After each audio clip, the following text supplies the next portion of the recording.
점프 투 파이썬 5장 파이썬 날개 달기를 들어가 보도록 하겠습니다. 그러면 오늘을 뭘 배울 거냐 좀 정리를 해보면 되게 많은 걸 배울 겁니다. 그래서 좀 자세히 나가려면 진짜 끝도 없이 자세히 나갈 수 있고요. 근데 또 그렇게 중요도를 따지자면 클래스는 그냥 개념 정도가 중요하지 이게 사실은 필요 없을 수 있어요. 왜냐? 클래스 없이도 다 만들 수 있기 때문에 클래스는 좀 사용자 관점에서 봐도 좋을 것 같고요. 기초를 배우고자 하시는 분들은.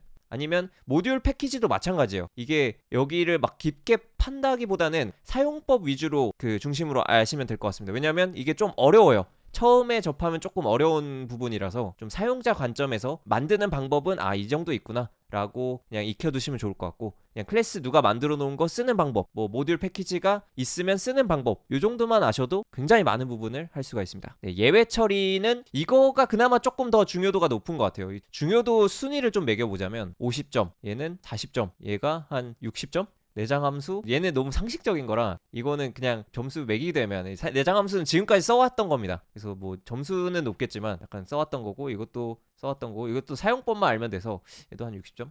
네, 아무튼 예외 처리나 요 정도가 중요한데, 일단은 네 하나씩 나가보면서 자세한 거는 설명드리도록 하겠습니다. 아무튼 오늘은 좀 자세히 배우려면 어렵지만 그래도 큰 개념만 이해하고 사용 방법 위주로 학습하신다 고 생각하시면 조금 더 마음은 편하실 것 같습니다. 몰라도 할 수 있는 부분이 굉장히 많습니다. 이번에 배울 것 중에서는.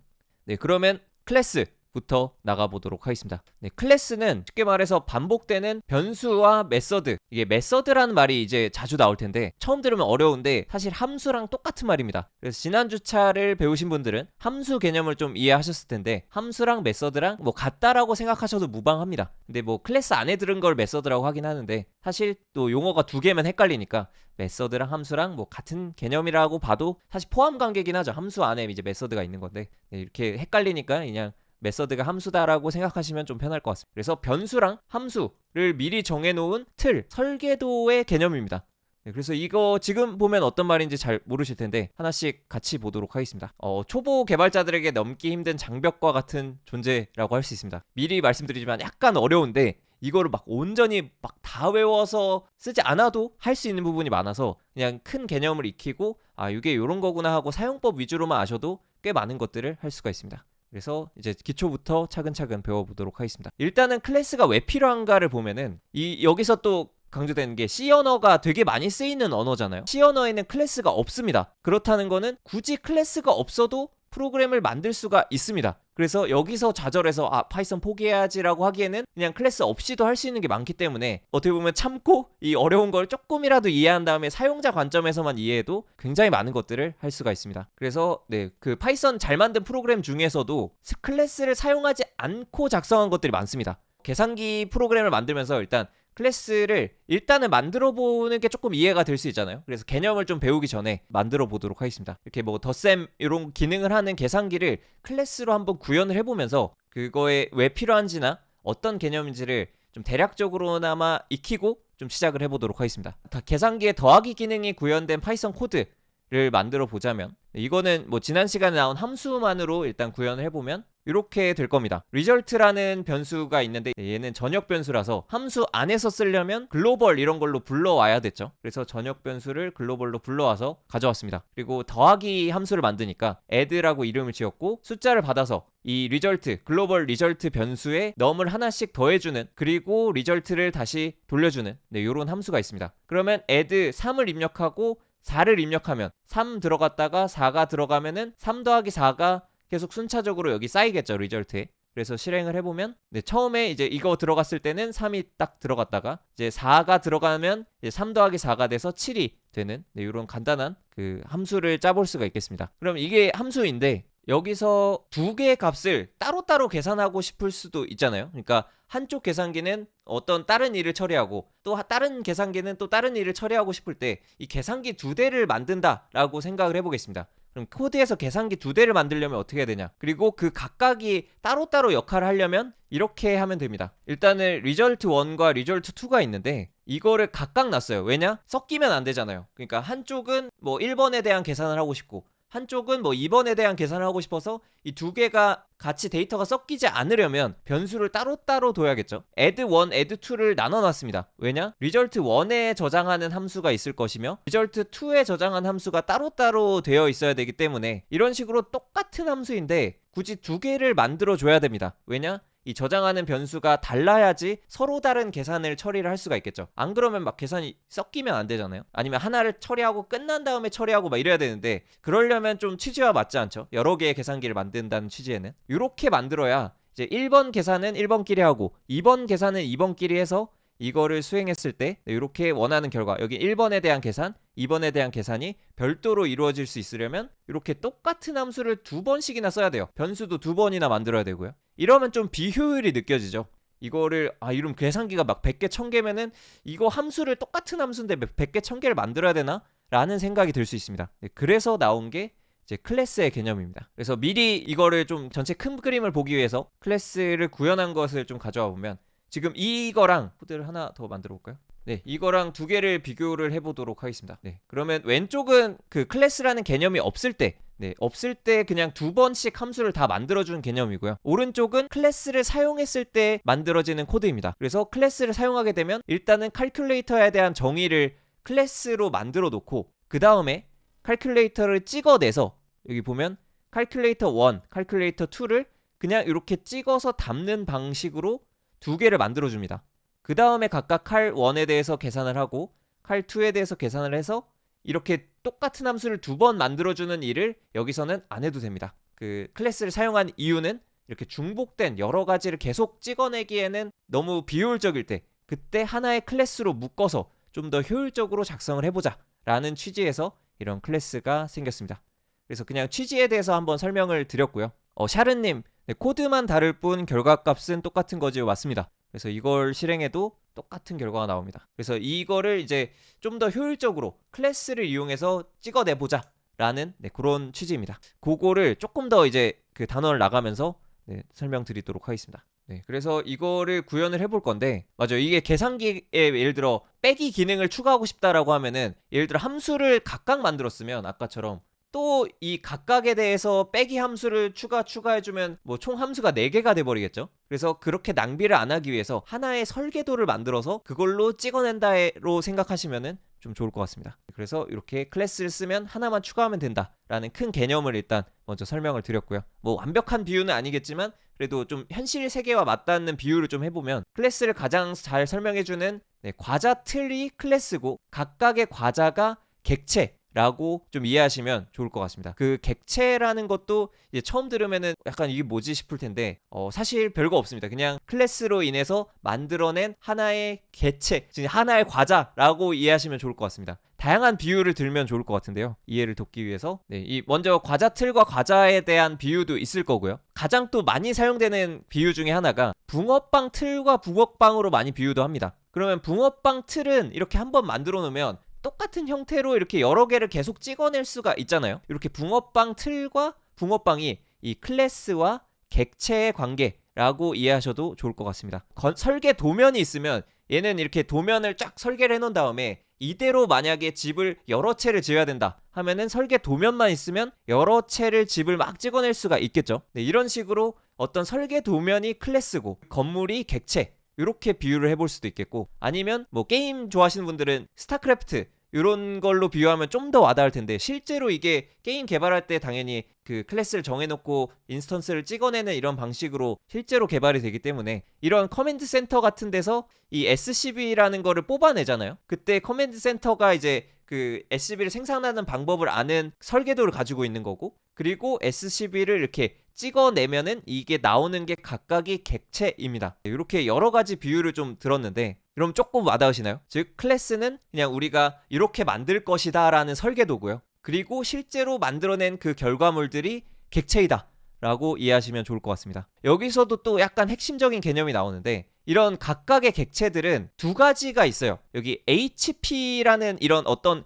값이 있고요. 그러니까 어떤 숫자가 저장되거나 뭐 문자가 저장되는 어떤 값이 있고, 그리고 뭐 미네랄, 캐기, 수리하기 뭐 이런 행동이 있습니다. 이 객체가 가지고 있는 속성은 두 가지밖에 없습니다. 이것만 기억하시면 됩니다. 어떤 값이 있을 것이고요. 그리고 이 미네랄 캐기 수리하기와 같은 이런 행동이 있을 겁니다. 객체는 무조건 값과 행동밖에 없습니다. 다른 건 없어요. 값과 행동을 지닌 어떤 찍어낸 것들, 이런 각각의 SCV가 객체이고요. 그래서 이거를 좀 더 유식한 말로 표현을 하자면 다시 처음으로 돌아가서 반복되는 변수가 아까 그 HP와 같은 값이죠. 그 다음에 메서드, 함수가 어떤 행동이죠. 그래서 이 값이랑 행동을 미리 딱 설계를 해놓고 그거를 찍어내는 개념이 클래스라고 이해하시면 좋을 것 같습니다. 일단 좀 다양한 비유들을 들었는데 이제 실제로 코드를 보면서 그 비유가 어떻게 적용되는지 실제 코드로 보도록 하겠습니다. 네, 그러면은 일단은 파이썬 클래스의 가장 간단한 기본 툴부터 알아보도록 하겠습니다. 네, 클래스를 만든다. 즉 설계도를 만들 때 어떻게 만들어야 되냐? 먼저 클래스라는 그 예약어 미리 정해진 명령을 써줍니다. 함수는 def를 적어줬죠. def하고 함수 이름 적어줬잖아요.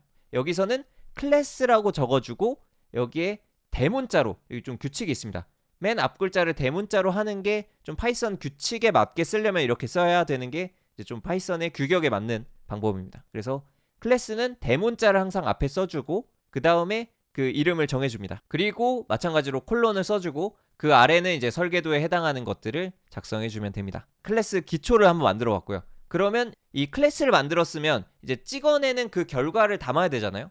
그걸 어떻게 담냐? 그 변수를 하나 만듭니다. 쿠키 클래스다. 네, 초코 쿠키, 아몬드 쿠키를 만들어 드리겠습니다. 그래서 쿠키에서 이렇게 담아주고 이렇게 해서 담아줄 수가 있습니다. 물론 지금은 그냥 되게 비유적인 거고 아직 아무것도 없잖아요, 클래스 안에. 그래서 일단은 가장 큰 그림, 기본만 보자면 설계도가 있고 설계도를 찍어내는 방법, 이제 클래스를 불러와서 마치 함수를 호출할 때처럼 이 괄호 열고 닫고 요 안에 뭔가 매개 변수를 넣거나 하는 행위는 있을 텐데 그래도 기본적으로 이렇게 쿠키라는 그 클래스를 이렇게 찍어내면 리턴 값으로 인스턴스가 나옵니다. 그래서 여기에 인스턴스가 들어가게 되고요. 그러면 여기 쿠키 여러 개를 찍어서 변수에 이렇게 담아줄 수가 있겠죠. 네, 그래서 이렇게 기본적으로 구성되는 게 클래스의 완전 기초적인 개념입니다. 네, 요거까지는 안 어렵죠. 근데 약간씩 어려워지는데 그래도 일단은 이렇게 된다라는 큰 그림을 먼저 설명을 드리고요. 네, 그 다음에 또 용어가 여기는 항상 용어가 막 이상한 게 비슷한 게 많이 나와요. 객체라고도 하고 찍어낸 그 쿠키를 인스턴스라고도 하긴 하거든요. 클래스로 만들어낸 객체를 인스턴스라고 합니다. 그래서 사실 같다고 보시면 돼요. 이게 뭐 면밀한 차이를 만들 수는 있겠지만 여기서 굳이 이제 처음이니까 보자면은 객체와 인스턴스의 차이는 무엇일까라고 하면 A는 객체, 왜냐하면 쿠키로 찍어낸 거죠. 그리고 A 객체는 쿠키의 인스턴스라고 부를 수가 있겠습니다. 함수의 뭐 인자니 뭐 파라미터니 이렇게 되게 용어가 많았잖아요. 근데 그거가 다 비슷한 개념인 것처럼 그냥 A가 그 찍어낸 쿠키가 객체이고 그리고 A 객체는 그 쿠키라는 클래스의 인스턴스다 라고 이해하실 수가 있겠습니다. 뭐 굳이 이렇게 분류하자면 다르게 할 수는 있는데 인스턴스나 객체나 뭐 다 비슷한 거다, 그냥 똑같이 쓰면 된다 라고 하시면 좋을 것 같습니다. 이제 실제로 클래스를 조금 더 그럼 구체적으로 만들어 보면서 익혀보도록 하겠습니다. 네, 그러면은 이제 계산기를 한번 만들어 보도록 하겠습니다. 일단은 좀 큰 그림을 그려보자면 계산기 클래스를 사칙 연산이 가능하도록 만드는 그 계산기를 여러 개 찍어낼 수 있는 계산기의 설계도를 한번 이번 시간에 만들어 보도록 하겠습니다. 그러려면 사칙 연산에서 두 숫자를 일단 입력받기 위해서 이 클래스라는 게 결국 두 가지밖에 없잖아요. 변수가 있을 것이며 함수가 있는데 이걸로만 기억하시면 좀 편해요. 그래서 변수 혹은 함수를 어떻게 설계를 한 다음에 찍어내는 겁니다. 변수를 일단 사칙 연산을 할 거니까 두 가지 숫자를 입력받는, 즉 변수를 만들어야겠다 라는 생각이, 그러니까 숫자 1, 숫자 2가 들어갈 수 있는 변수를 만들고요. 더하기 기능, 뭐 빼기 기능, 곱하기 기능, 나누기 기능을 담은 각각의 함수를 만들 수가 있겠죠. 그래서 어떠한 클래스든 변수와 함수만 만들어주면 다 만들 수 있습니다. 클래스는 변수와 함수에 대한 설계도다 라고 이해하시면 좋을 것 같습니다. 네, 그래서 기본적으로 이렇게 구성이 된다 라고 이해를 해볼 수가 있겠고요. 그 다음에 실제로 한번 만들어 보도록 하겠습니다. 네, 그 수행하는 것부터 여기선 보여주고 있어요. 그래서 포칼이라는 클래스를 만들었다고 하면 이 포칼을 통해서 계산기를 찍어내면 이렇게 A라는 곳에, 즉 포칼의 인스턴스가 A에 들어갈 겁니다. 이 A라는 거는 이제 하나의 계산기가 담겨 있으니까 여기에 .setData라는 이 메서드를 쓸 수가 있습니다. 그래서 setData를 통해서 4와 2를 저장을 해주고요. 그 다음에 .add를 통해서 이 두 개의 숫자를 더해준 값을 받을 수가 있고, 또 곱하기도 점 뭐를 통해서 곱한 값도 받을 수가 있고, a 점 서브를 통해서 빼기, 점 div를 통해서 나누기, 이렇게 해볼 수가 있겠습니다. 그래서 그럼 클래스를 하나씩 만들어 보도록 하겠습니다. 그러면 아까는 쿠키였는데 이제 포칼, 좀 실증적인 그 클래스를 하나씩 만들어 보도록 하겠습니다.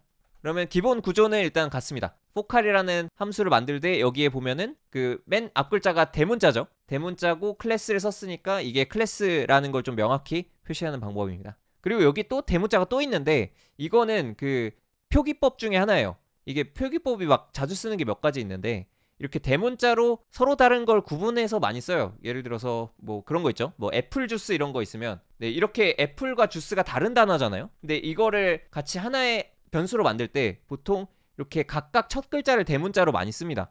그러면 포칼을 이용해서 일단은 바로 찍어내 볼게요. 아직 기능은 없지만 그냥 뭐 a라는 변수에 포칼이라는 걸로 만들어서, 그러면 이제 이 클래스로 만든 인스턴스, 즉 붕어빵을 지금 a에 담은 거죠. 네, 계산기를 a에 담았습니다. 그러면 이제 타입을 찍어볼 수가 있겠죠. 네, 그러면은 이렇게 됩니다. 그 포칼이라는, 네, 클래스를 담은 그 객체가 이런 식으로 담기게 됩니다.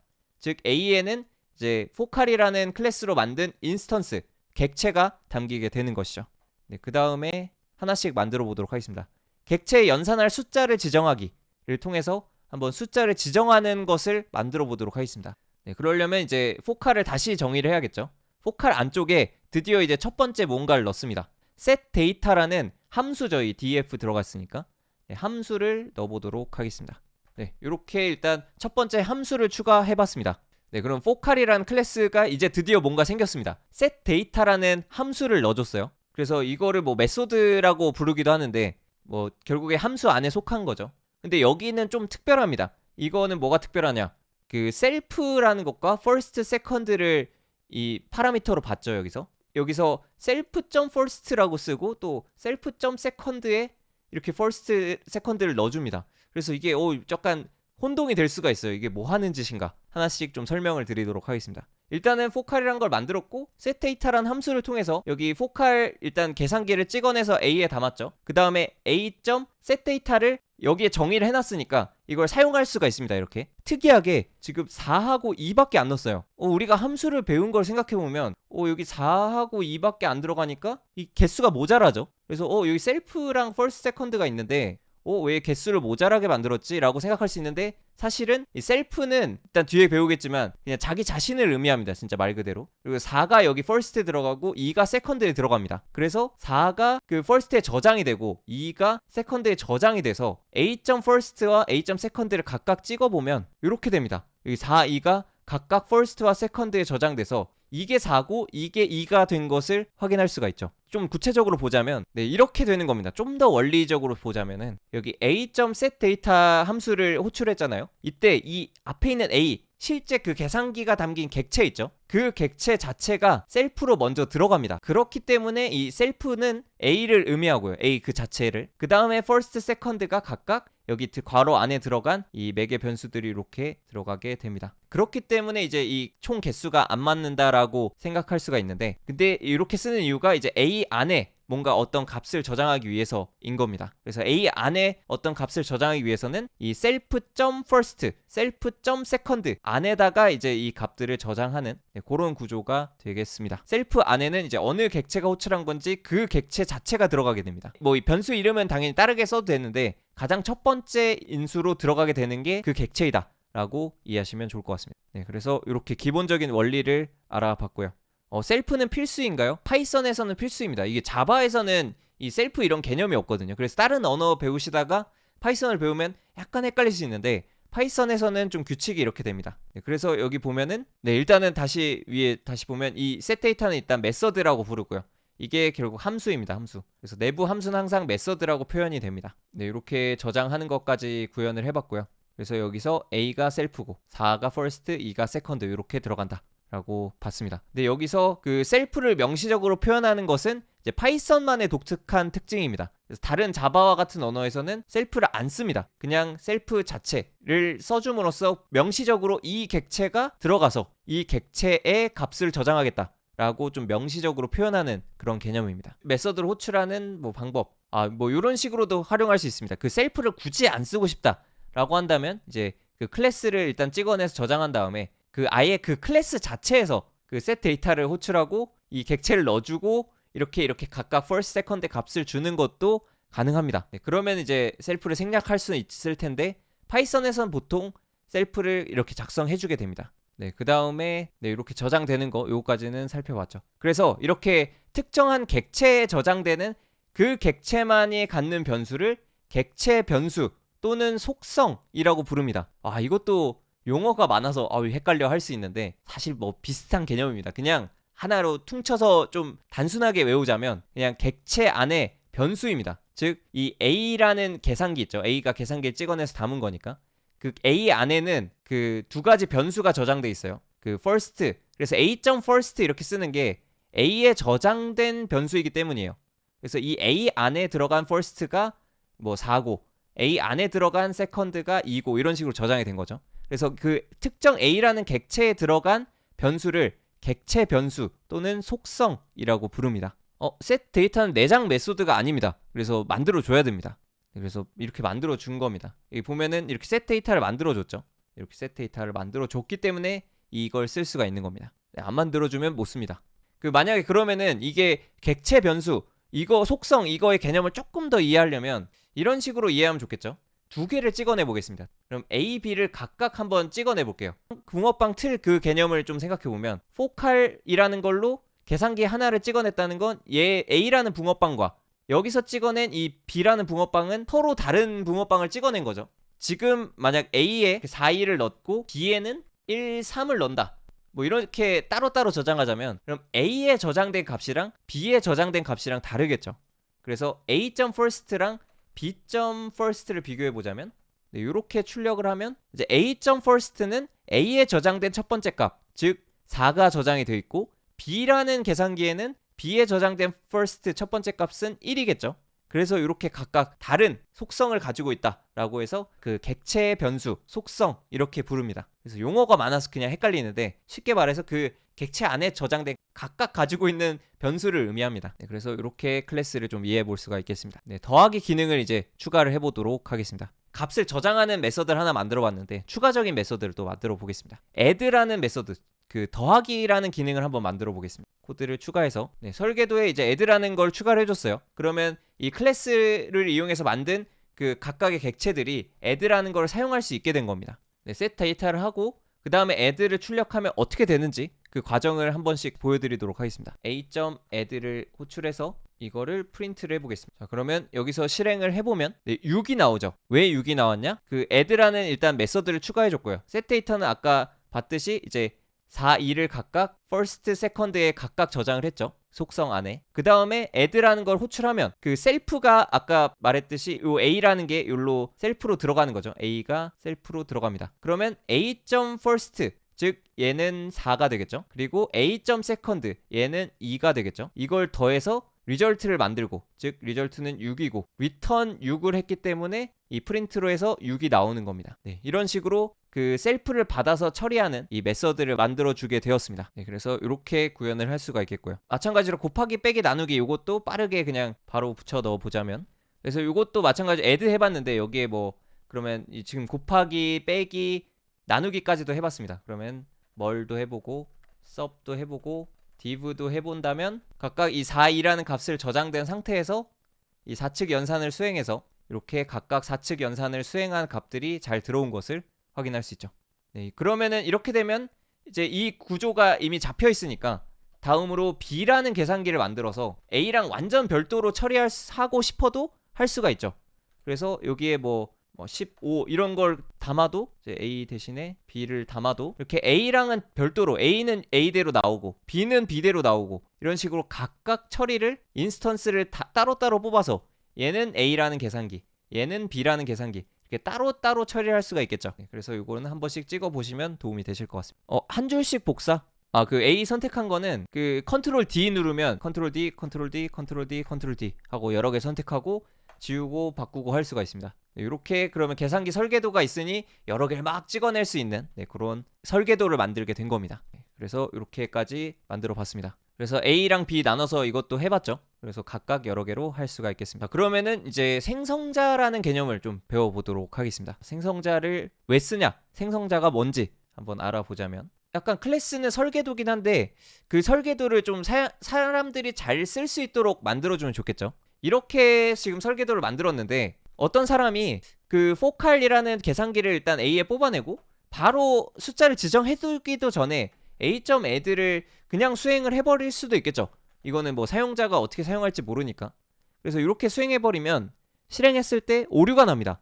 왜 오류가 나냐? 네, focal object has no attribute first라고 나오는데 이게 왜 그러냐면 우리가 set 데이터를 통해서 그 여기 변수 값들을 저장해 줬는데 A 안에 있는 first와 A 안에 있는 second를 저장을 해줬는데 그 과정이 없죠. add를 호출하니까 이 add 안에서 이게 없기 때문에 지금 오류가 난 겁니다. 그래서 이거는 설계를 좀 잘못했구나라는 걸 좀 느낄 수가 있습니다. 왜냐하면 계산기라는 것은 일단 set 데이터를 한 이후에 무언가를 다 수행해야 되는데 이 set 데이터를 강제해주지 않으니까 이렇게 실수하는 경우도 생기는 겁니다. 그래서 처음에 어떤 클래스로 인스턴스를 만들어낼 때 좀 필수적인 것들은 미리 처음 시작하자마자 입력하는 무언가 있으면 좋겠다 라는 생각에 나온 게 생성자라는 개념입니다. 이렇게 생성자를 보면은 오류가 안 나게 하고 싶으면은 이제 생성자라는 개념을 써서 인스턴스를 찍어낼 때 무조건 강제로 실행 안 하면 인스턴스 자체가 안 생기게 만들 수가 있습니다. 그래서 이렇게 init이라고 쓰고 앞뒤로 이제 그 언더바 2개를 밑줄 2개를 붙여 쓴 요렇게 쓰게 되면 얘는 생성자라는 건데요. 그렇게 되면 이 생성할 때 즉 클래스로부터 인스턴스를 찍어낼 때 무조건 처음에 실행되는 그런 함수입니다. 그래서 요거를 어떻게 쓰냐 일단 요대로 넣어보도록 하겠습니다. setData랑 구조는 똑같은데 얘는 init이라는 예약어라고 해서 이제 파이썬에서 좀 지정된 단어들이 좀 있어요. 그래서 init이라고 쓰면 얘는 생성자입니다. 생성자는 무조건 클래스로 인스턴스를 찍어내는 그 시점에 처음으로 1바로 실행되는 거예요. 1바로 무조건 실행이 됩니다. 그렇다는 거는 이제 이 포칼을 그냥 실행하려고 했을 때 이 add 자체도 안 쓰고 그냥 인스턴스 찍어내야지 하고 이렇게 실행하자마자 오류가 납니다. 여기 보면 포칼 init이 일단 이 과정에서 바로 실행이 돼요. 실행이 되는데 missing two arguments가 없다. 그럼 2개의 arguments가 왜 필요하냐를 보면은 여기 init이라는 이 처음 생성자에 바로 first, second를 받고 시작을 하죠. 그렇다는 건 클래스로부터 인스턴스를 찍어낼 때 이 조건을 충족하지 못하면 아예 찍어내지 자체를 못합니다. 즉 이렇게 찍어내는 걸 강제하는 거죠. 그래서 어떻게 하냐? 생성자에 들어가는 이 값들은 클래스로부터 인스턴스를 찍어낼 때 이때 초기 값을 이렇게 설정을 해줄 수가 있습니다. 그러면은 이렇게 찍어내는 이 과정에서 바로 init이 처음으로 실행이 되면서 여기에 first는 4, second는 2가 돼서 이렇게 초기 값 설정이 됩니다. 이렇게 정리를 해볼 수 있겠고요. 그리고 self는 그 객체 A라는 그 객체가 그 자체가 들어가고 4, 2 이렇게 매개 변수가 들어가게 됩니다. 그래서 init도 마찬가지로 self가 다른 그냥 메소드처럼 들어간다 라고 이해하시면 좋을 것 같고요. 그래서 그 아까 예시로 보여드린 것처럼 이렇게 포칼 처음에 생성할 때부터 그때 받는 값이 이제 그 생성자가 받는 값입니다. 그래서 요거를 받고 시작하면 강제를 해주는 거기 때문에 생성할 때부터 숫자를 입력 받고 시작하기 때문에 이제 뒤에 있는 거를 오류 없이 수행할 수가 있겠죠. 그래서 기본적인 클래스 그리고 생성자 이런 것들을 배워봤습니다. 약간 이제부터 조금 어려워지기 시작했죠. 약간 클래스라는 게 되게 추상적인 개념이라 처음에 배우면 약간 이해가 쉽진 않습니다. 근데 처음에 설명드렸다시피 엄청나게 막 이걸 빡세게 왜 안 다음에 해야 되지는 않고요. 그냥 사용자로서 뭐 A.first 이런 거 막 가끔 쓸 일 있잖아요. 그래서 이게 무슨 뜻인가라고 하면 A가 그 클래스로 찍어낸 인스턴스고 그리고 .first라는 건 그 A 안에 있는 그 first라는 속성을 가져오는 거구나 정도로 그냥 큰 그림만 이해되시면 이렇게 프로그램을 짜는데 큰 무리는 없으실 겁니다. 그 다음에 이제 클래스의 상속에 대해서 배워보도록 하겠습니다. 상속은 그 상속자들에 나오는 그 상속이 맞습니다. 그래서 부모님한테 물려받는 거죠. 부모한테 물려받는 그 inheritance의 그 상속의 개념이 맞고요. 그래서 클래스도 이 개념을 적용할 수가 있는데요. 그래서 클래스를 만들 때 다른 클래스의 기능을 물려받을 수도 있습니다. 왜냐? 클래스를 쉽게 사용하기 위해서 만든 거잖아요. 그래서 계산기를 만들었는데 이런 거 있겠죠. 계산기를 만들었는데 이미 있는 상태에서 공학용 계산기를 만들고 싶어요. 근데 이거를 처음부터 또 만들라니 너무 귀찮잖아요. 이게 너무 귀찮네 하고 얘를 그냥 물려받아서 그 기본적인 4층 연산을 사용할 수 있고 그리고 추가적인 기능들을 그것만 개발하면 좋으니까 이렇게 만들 수도 있겠습니다. 이런 식으로 포칼이라는 기본 계산기가 있는데 여기에 추가적인 계산기를 각각 상속을 받아서 화살표를 이렇게 표시합니다. 그래서 얘가 부모고 얘네가 자식인 거죠. 그래서 부모 거를 사칙 연산을 물려받되 뭐 다른 기능, 얘도 사칙 연산을 물려받되 얘는 다른 기능 이런 걸 추가하고 싶다면 이렇게 상속을 받아서 쓸 수가 있습니다. 네, 그래서 이 상속을 받는 것을 한번 만들어 보도록 하겠습니다. 그러면 이제 모 포칼을 만들어 볼 거예요. 네, 포칼을 만들었고 굉장히 복잡한 함수인데 이거를 그대로 이용하고 싶어요. 그러려면 굉장히 간단합니다. 자, 상속을 받으려면 그 클래스를 만들 때 원래 모 포칼하고 여기 포칼하고 아무것도 없었죠. 괄호를 열고 여기에 부모를 넣어줍니다. 네, 부모가 여기 들어가면 이 자식 모 포칼이라는 자식은 이 부모가 가진 그 클래스의 속성을 다 그대로 이어받습니다. 자, 이거를 그러면 수행을 해보면 A 안에 모 포칼을 하고 여기에 뭐 a.print a.add를 하면 네, 모 포칼은 패스밖에 없는데 결과가 6이 잘 나오죠. 이게 왜 그러냐면 이 모 포칼이라는 이 클래스는 그냥 이렇게 찍어냈지만 여기 안에 이 부모 찬스가 있는 거죠. 그러니까 금수저는 이제 태어나자마자 막 엄청난 재산이 있는 것처럼 그래서 이 포칼이라는 부모가 딱 읽어놓은 게 있으니까 이거를 그냥 아무것도 안 하고 패스만 썼는데도 다 모든 기능을 상속을 받아서 이 모브포칼이라는 애가 쓸 수가 있습니다. 그렇다는 거는 이거를 구현을 굳이 자식은 안 해도 다 그냥 갖고 시작하는 거죠. 그래서 이렇게 상속을 받을 수가 있습니다. 굉장히 간단하죠. 그래서 간단합니다. 클래스 이름에 자식 이름에 옆에 괄호 열고 우리 부모님이 누구요? 라고 하면 그 부모님의 그 재산 이런 것들을 다 물려받습니다. 네, 그래서 굉장히 편하게 물려받을 수가 있습니다. 네, 이렇게 똑같이 수행하는 거를 수행해봤고요. 애드만 해봤는데 당연히 곱하기 빼기 나누기 다 되겠죠. 상속기는 왜 쓰는 걸까? 너무 상식적이죠. 그냥 만들어 놓은 게 있으니까 아까우니까 가져다 쓰는 겁니다. 네, 그러면 이제 자식이 새로운 걸 만들 수도 있겠죠. 당연히 부모를 싹 상속받은 다음에 부모가 못하는 어떤 것을 추가로 할 수도 있겠죠. 그래서 그거를 해보도록 하겠습니다. 부모님 바뀔 수도 있겠네요. 맞아요. 부모님 바뀔 수 있죠. 괄호 안에 어떤 부모를 넣느냐에 따라 다르죠. 그러니까 여기 안에 포칼을 넣으면 이제 포칼의 자식이 되는 건데 뭐 다른 부모가 있으면 이 다른 부모를 넣으면은 네, 이렇게 부모를 바꾸면은 그 부모를 이제 상속받아서 그걸 쓸 수가 있겠죠. 아무튼 이제 모포칼의 좀 본연의 기능을 만들어 보겠습니다. 그럼 자식을 만들었는데 이 부모를 상속받긴 했지만 네, 부모 상속 말고도 다른 기능을 추가할 수도 있겠죠.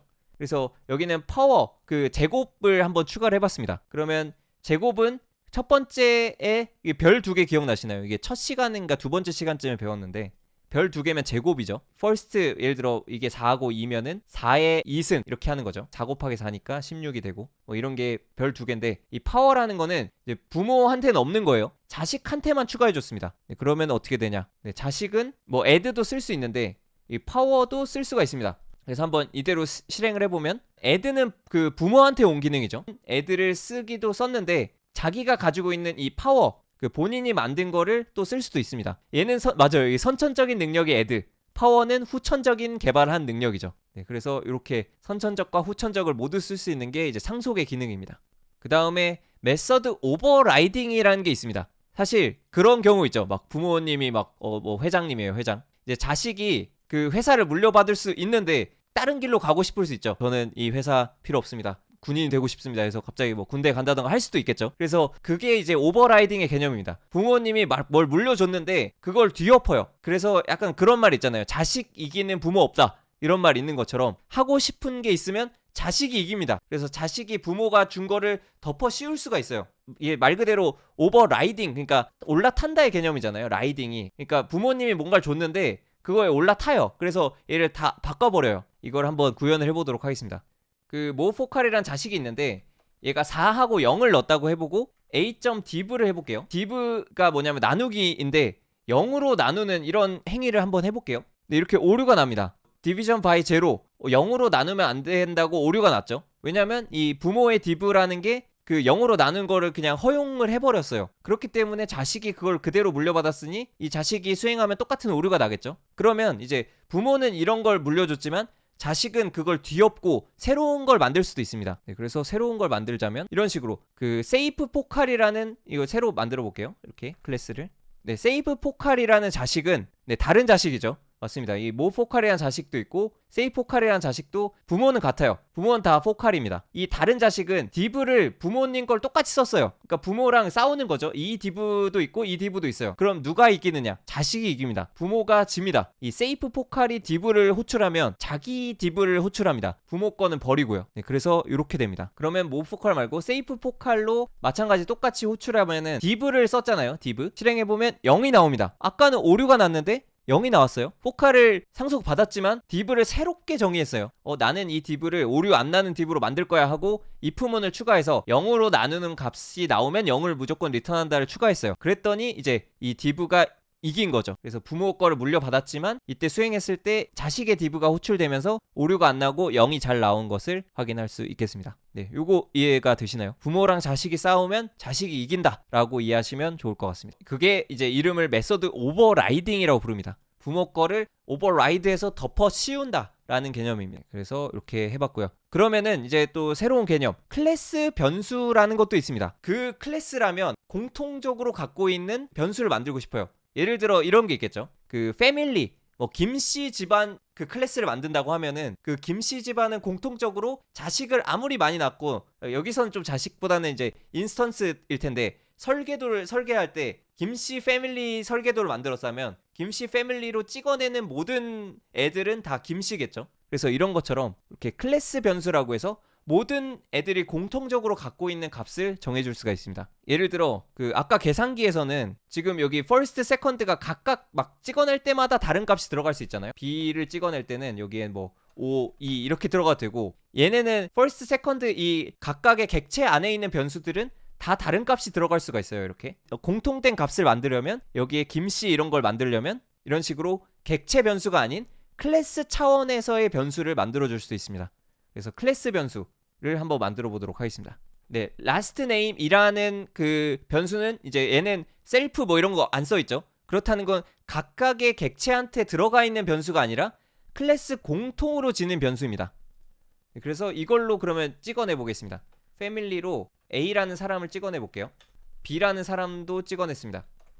그때 이제 A.last name이랑 B.last name을 호출을 해보면 네, 얘는 똑같이 김이 나오죠.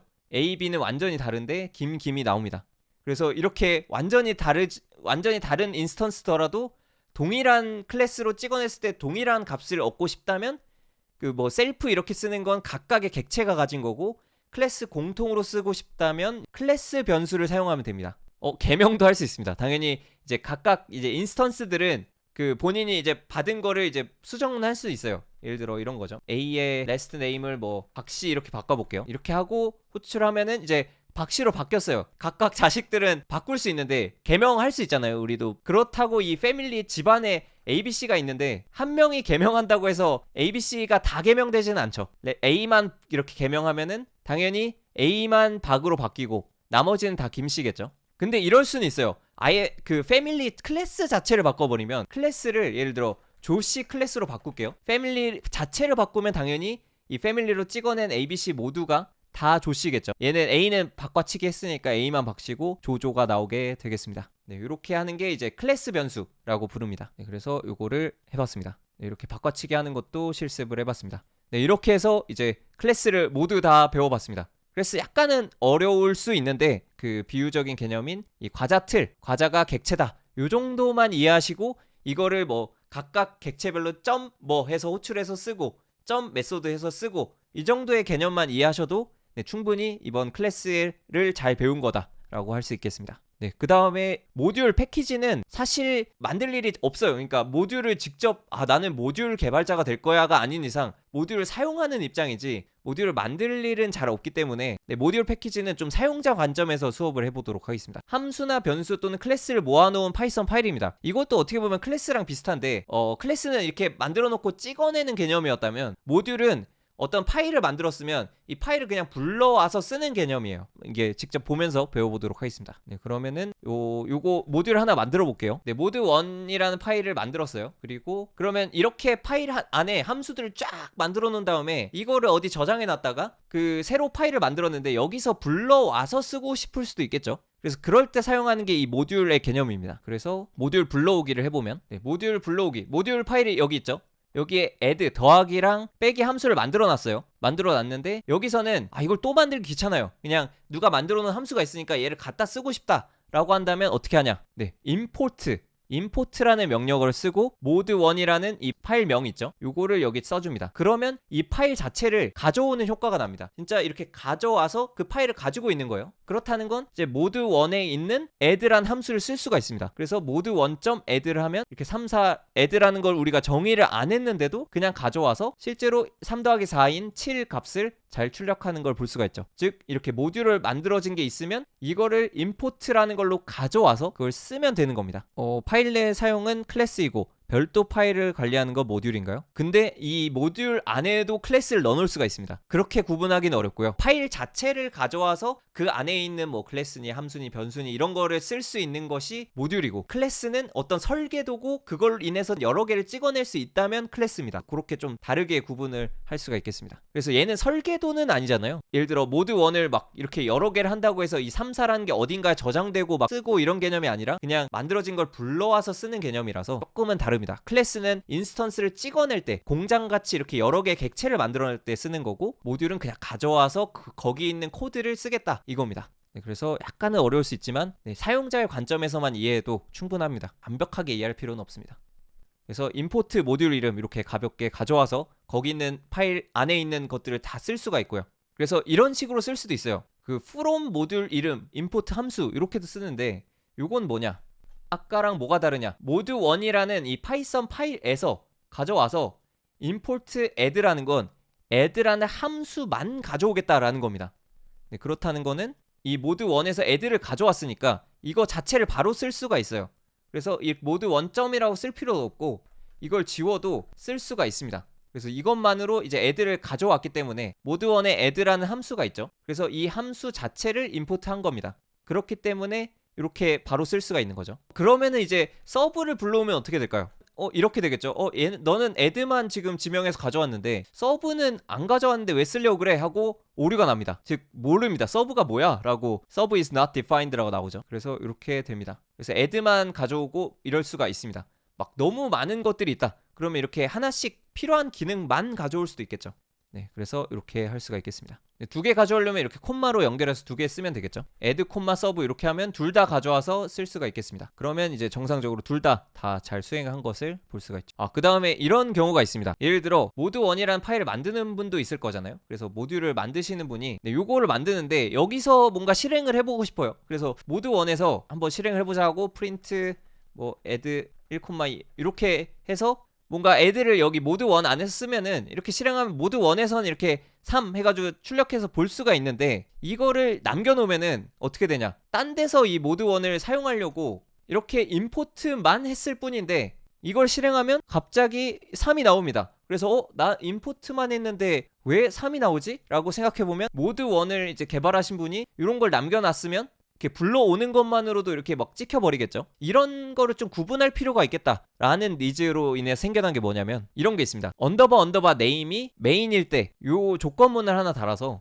이 조건문 아래쪽에 써주게 되면 이 네임이라는 게 메인일 때만 이걸 실행해라 라고 적은 게 되겠죠. 이거를 실행했을 때는 지금 3이라고 나오는데 5-2에서 실행했을 때 얘는 다른 파일이죠. 다른 파일에서 실행했을 때는 아무것도 안 나옵니다. 이렇게 네임은 메인이라고 같은지 검사를 하는 걸 추가해주고 그 아래에 적게 되면 이제 외부에서 호출할 때는 이게 수행이 안 되는 거죠. 그래서 이거를 좀 더 구체적으로 보자면 아예 프린트로 네임을 찍어보겠습니다. 그럼 이 네임이 뭐냐? 이 네임 언더바 들어간 거 이런 거는 좀 예하거에 속하는데 미리 정해진 값이죠. 그래서 이거를 한번 실제로 출력을 해보면 이렇게 지금 mod1에서 실행할 때는 실제로 메인이라는 게 나옵니다. 즉 이거를 실행할 때 이 파일이 메인으로 실행하고 있어 라는 그런 뜻이고요. 그리고 5-2에서 실행할 때는 메인이 아닌 mod1이라고 나오게 됩니다. 이 네임은 그 파일 자체를 실행할 때는 메인이라고 수행이 되는데 5-2에서 호출 그냥 불러올 때는 다른 지금 mod1이라는 값이 여기 찍혔습니다. 그렇다는 거는 이게 if문이 일치하지 않아서 이 아래쪽이 수행이 안 되겠죠. 메인이 현 페이지에서 메인을 의미합니다. 맞습니다. 그래서 이 파일을 실행할 때만 이 네임 값이 메인으로 실행이 돼서 이 코드가 실행됩니다.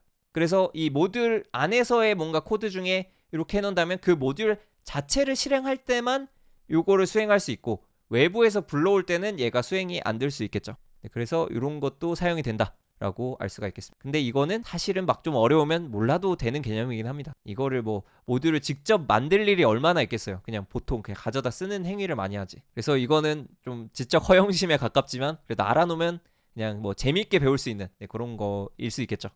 그래도 이해 안 된다면 그냥 넘어가셔도 됩니다. 이 정도는. 네, 그래서 이렇게 할 수가 있겠고, 뭐 네임 변수에 대해 나오는데, 네임 변수는 파이썬이 내부적으로 사용되는 특별한 변수입니다. 그래서 이거를 그 언더바 이렇게 들어간 건 좀 특별한 거예요. 미리 지정된 거. 그 직접 이 파일을 실행할 경우에는 메인이 되고, 아니면 다른 파이썬 모듈에서 불러오면은 그때는 그 모듈의 이름이 들어갑니다. 그래서 이렇게 쓸 수가 있겠습니다. 네, 그래서 클래스나 변수를 포함한 모듈, 그러니까 모듈이 그냥 코드 뭉치라고 말씀드렸는데, 그 코드 뭉치 안에 뭐 변수도 있을 수 있겠고 클래스도 있을 수 있겠죠. 그래서 그런 거를 한번 빠르게 보도록 하겠습니다. 그래서 모드2를 만들어 보면 그 뭐 파이라는 변수도 만들었고요, 클래스도 만들었습니다. 그래서 굉장히 많은 걸 만들었는데, 요거를 모드2를 실행을 해보면 좀 나눠서, 모드2를 불러와서 그러면 이렇게 할 수도 있어요. 뭐 마찬가지로 아까랑 거의 연장선인데, 요거를 실행해보면 당연히 이 모드2 거 이 변수를 가져왔으니까 모드2.py는 여기에 저장된 이 파이 값이 나오겠죠. 네, 그리고 마찬가지로 이 클래스도 쓸 수 있습니다. 그래서 클래스도 불러오는 거를 그대로 쓰면, 모드라는 거 안에 이렇게 코드 뭉치가 있으니까 여기 있는 걸 그냥 쑥 뽑아와서 모드2.math라는 거는 이제 math라는 클래스가 여기 써져 있으니까 여기에 인스턴스를 이제 A에 저장하는 꼴이 되겠죠. 이 A.solve를 하면은 요거를 수행해서 요거를 호출할 수가 있겠죠. 네, 그래서 이렇게 모듈로 만들어 놓은 거를 그대로 불러와서 사실상 이 코드가 여기 그대로 있는 거랑 마찬가지입니다. 근데 이렇게 모듈로 구분을 해놓으면 어느 모듈에서 불러왔는지 이렇게 좀 명시적으로 보여주니까 이렇게 좀 편할 수가 있겠죠. 네, 그래서 이런 개념이다 라고 이해하시면 좋을 것 같습니다.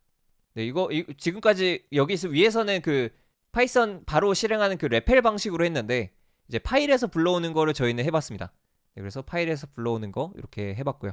네, 다른 디렉터리는 이게 못 찾는 경우가 있습니다. 어떤 거냐, 우리는 지금 챕터 5 안에다가 파일을 싹 다 때려박았기 때문에 아는데, 예를 들어 이 파일을 막 전혀 다른 데다 저장해놨으면 파이썬도 모르겠죠. 내가 찾으려고 하는데 예를 들어 모드3를 한번 만들어 볼게요. 그리고 이걸 그대로 가져오면, 그럼 5-2에서 모드3를 불러오고, 얘도 모드3를 불러오려고 하니까 이걸 실행해보면 실행이 될까요? 안 되네요.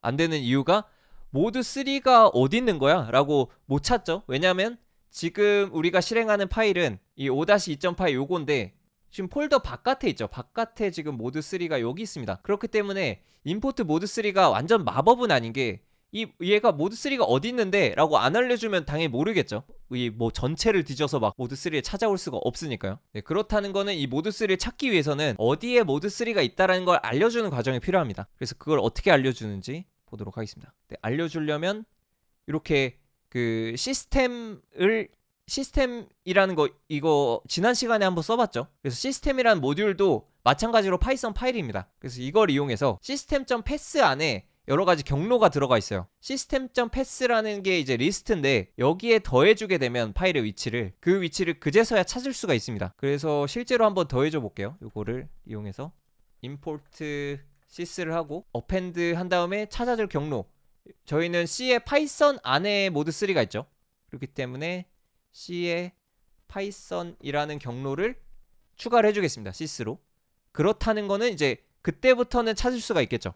그래서 다시 해보면 원래는 못 찾았다가 이제는 값이 잘 나오는 것을 확인할 수 있습니다. 왜냐? 그 시스템 패스 안에다가 얘를 추가해줬기 때문에 여기까지도 뒤져야 돼 라고 알려줬으니까 이제 찾을 수가 있겠죠. 상대 경로로도 찾을 수 있죠. 상대 경로로는 찾을 수가 없습니다. 이 패스는 절대 경로만 다 지금 들어가 있네요. 그리고 이런 식으로 넣으면은 그냥 이 점 자체가 들어갑니다. 그래서 여기 안에는 절대 경로를 넣어야 이 경로를 찾을 수 있을 것 같습니다. 그래서 이렇게 경로를 넣는 방법까지도 알아봤습니다. 근데 이것마저도 알 필요가 없긴 합니다. 왜냐하면 보통은 뭐 패키지 설치한 다음에 쓰기 때문에 설치하면 알아서 다 지정을 해줘요. 또 지적 허영심 정도로 이렇게 원리적으로 내부적으로 추가되는구나를 알아두시면 그냥 지적 허영심 충족용입니다. 네, 아무튼 이렇게 패스를 추가할 수 있다는 것을 배웠고요. 아니면 이 파이썬 패스라는 환경 변수를 사용해서 여기 안쪽에 파이썬까지도 찾을 거야 라고, 이렇게 파이썬 패스 안에 얘를 굳이 이렇게 set을 이용해서 set 명령으로 추가해주면 이걸 굳이 안 써도 이제 쓸 수가 있습니다. 네, 요거를 추가해 준 다음에 레펠 안에서는 이 셋을 통해서 설정한 이걸로 바로 사용을 할 수가 있습니다. 얘는 이제 경로를 알고 있죠. 네, 그래서 아무튼 이렇게 경로를 찾는 과정은 대부분 그냥 뭐 설치하면 알아서 경로를 추가해 줍니다. 그래서 임포트를 뭐 굳이 시스템 패스로 추가할 일이 없습니다. 이건 정말 특별한 걸 하지 않는 이상 쓸 일이 없습니다. 물론 쓸 일이 있을 때 찾아보면 되죠. 찾아봐서 이걸 보고 그대로 하시면 됩니다. 네, 이렇게 해서 이제 모듈 단원을 마치겠습니다. 그래서 모듈은 그냥 어떤 파이썬 파일을 그대로 불러오는 거다라고 이해하시면 좋을 것 같습니다. 네, 그 다음에 패키지도 비슷한 개념입니다. 모듈의 집합을 말합니다. 즉 어떠한 큰 파이썬 파일들을 막 여러 개 만들었는데 그거를 묶어서 하나의 모듈로 이렇게 가져오는 그런 개념입니다. 일단은 크게 중요한 개념이 아닙니다. 일단은 이렇게 설명드리는 이유가 이걸 사실 알 필요는 없어요. 왜냐하면 그냥 불러와 쓰는 개념이라 이거를 구조를 막 이해할 필요가 없긴 합니다. 그래서 패키지도 마찬가지로 어떤 거냐, 이런 패키지 안에 막 이렇게 복잡하게 있는데 각각 이 안에 뭐 사운드라는 패키지, 뭐 그래프라는 패키지, 플레이라는 게 있고 이 게임이라는 큰 패키지 안에 이런 여러 가지들이 들어가 있는 이런 파이썬 파일들이 여러 개 있는 이런 걸 의미합니다. 네, 그래서 패키지 만들기는 사실 아마 패키지를 여러분들이 만드실 일은 초보 때는 없을 겁니다. 그래서 이걸 알 필요는 없습니다. 근데 그래서 그냥 있는 걸로 한번 볼게요. 전 미리 만들어 놨는데 그걸 기반으로 한번 보도록 하겠습니다. 그래서 이미 만들어 놨습니다. 그래서 여기 보면 두잇이라는 게임이라는 패키지 안에 그 폴더 구조를 만들어 놔서 이렇게 그래프라는 이닛 안에 뭐 이렇게 그 구조를 보면 게임이라는 폴더 안에 그래픽이라는 게 있고 사운드가 있어요. 게임이라는 모듈 안에 그래픽, 사운드가 있는데 그 안에 렌더라는 거, 에코라는 이 모듈들이 들어 있습니다.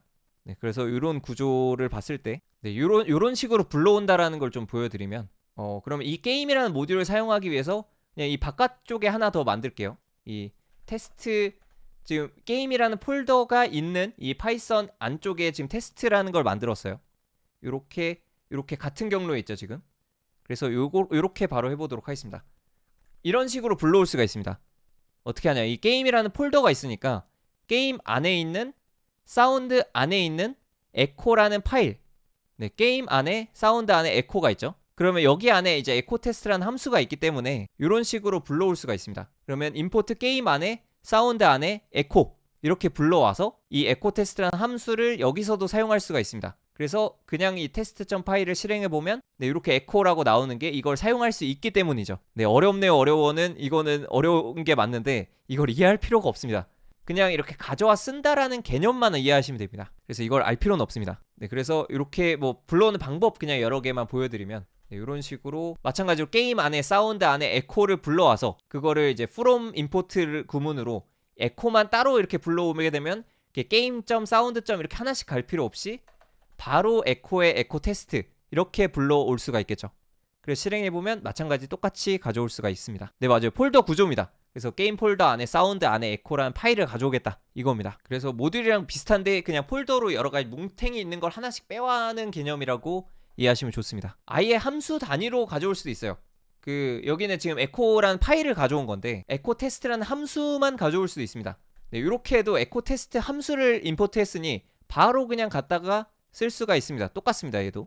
그래서 이렇게 할 수가 있습니다. 이거는 크게 중요한 개념은 아니라 넘어가겠습니다. 불러오려면 이닛에 정의한 것만 참조할 수 있다 이런 게 있는데 이게 3.3 버전부터는 이닛 파일 없이도 막 가져올 수 있거든요. 그래서 요거는 조금 옛날 개념이긴 한데 요건 넘어가겠습니다. 그 다음에 패키지 변수 및 함수의 정의를 보면은 init이라는 파일에 init이 뭔지 그냥 잘 쓸 일은 없을 텐데 대충 설명만 드리면 여기 게임이라는 패키지를 만들었고 여기 안에 지금 그 init이라는 파일이 있어요. 그럼 얘는 게임을 총괄하는 뭔가 파일이라고 보시면 됩니다. 그래서 게임 폴더 안에 있는 이 init은 무슨 역할이냐면 그 해당 디렉터리가 패키지라는 것을 알려주기 위한 용도이고요. 그래서 이 패키지가 어떤 건지 그런 것들을 설명하는 것을 이 init 안에 담습니다.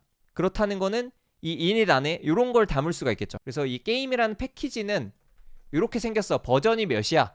뭐 이런 거를 만들게 되면 이제 밖에서 불러올 때 뭐 임포트 게임을 해서 게임.버전 이렇게 출력을 해볼 수가 있겠죠.